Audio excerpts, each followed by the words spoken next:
Every year, thousands of athletes immigrate to the United States in hopes of playing collegiate soccer. Bernard Ocansey is no different. The freshman forward immigrated from Ghana back in 2018. Now he tells us what the recruiting scene in Ghana looks like. The sports scene in Ghana is very rough. Because of corruption, athletes as a whole don't get opportunity to expose themselves and show what talent or skill they have. These recruiting conditions in Ghana encouraged Bernard to make the change to go to the United States. Gordon College men's soccer coach Matthew Horth says that recruiting in the United States has changed immensely over the past decade, affecting the way Gordon recruits.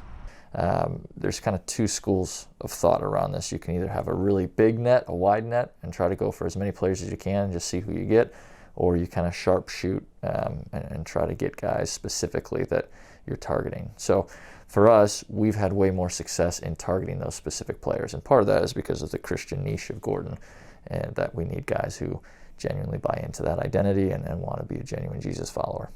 Bernard says that having teammates greatly improved his transition into American society. I made friends who understood where I was coming from, Hispanics, who also immigrated from different countries. Initiation into the team was actually very good for me.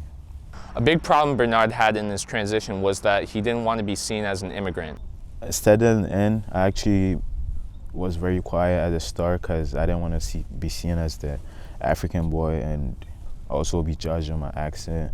Coach Horth believes that there is a preference for international players within the soccer community. I think there's a preference for international athletes, especially at the higher level. You look last year in the Division II All-American list was 90% international players. But you look at it and say, Stockholm, Sweden, Germany, England. So I think colleges are realizing that there's sometimes a much higher level of competition and intensity and desire to continue playing abroad than the typical American player who might be good but hasn't really experienced a cutthroat environment, who maybe hasn't seen what it's like to be a part of a professional organization and see what it means to really go out and just perform, and you have to perform. Bernard says that since he's arrived to the U.S., his size and skill has greatly improved. I performed better because of the facilities that I had at my exposure.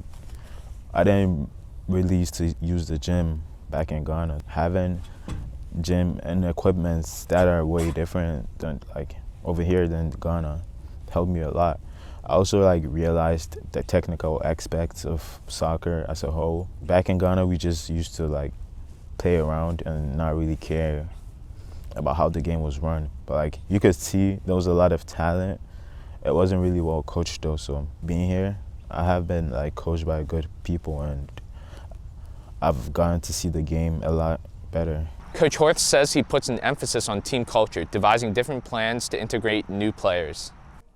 So I think for us specifically as a soccer team is setting in place a culture where guys know right away that they're valued, and we pair them up with somebody to live with that's on the team, so they have someone that they connect with in terms of being a teammate, they have a similar schedule in terms of practices and team events, and they can just connect with somebody that they have something in common with, a love for soccer. Then you have a certain aspect of, we do things like forced family fun, which is a brilliant idea, and I love it. Forced because we say so, and we'll tell them to leave their cell phones in their dorm room, and we just do something fun, completely unrelated to soccer.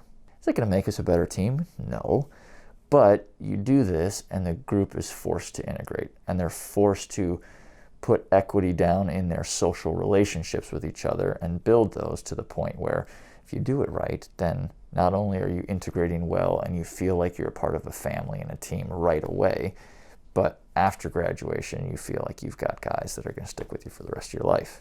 As you can see, immigration and integration is hard for any person, especially a student athlete. But this is the reality for many young athletes who immigrate to the United States. I'm Joseph Yang with Com 101 News. Have a great day.